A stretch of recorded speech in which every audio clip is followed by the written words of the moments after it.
السلام عليكم. سو هذا مع تسبين ما أنت وحن قادنا إن شاء الله بوجني كاستمر كيركا ونجد مع ميشا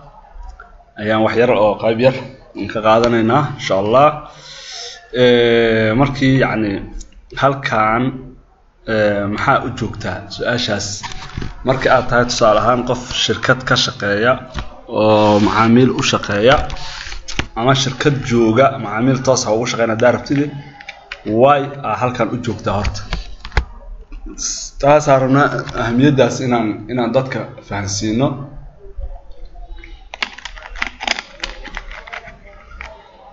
sida la socoto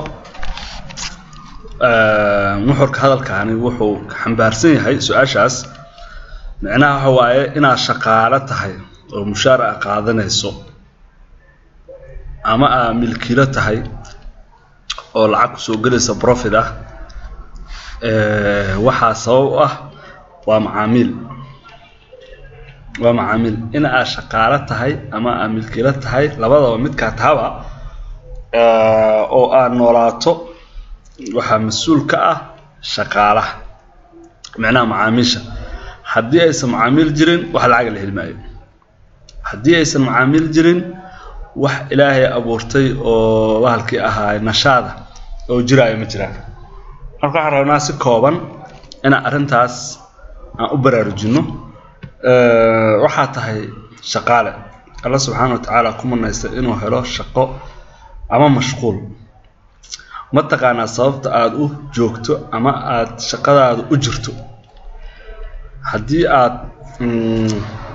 هل دقيقة يا ليولا ماشان هل دقيقة فكرتو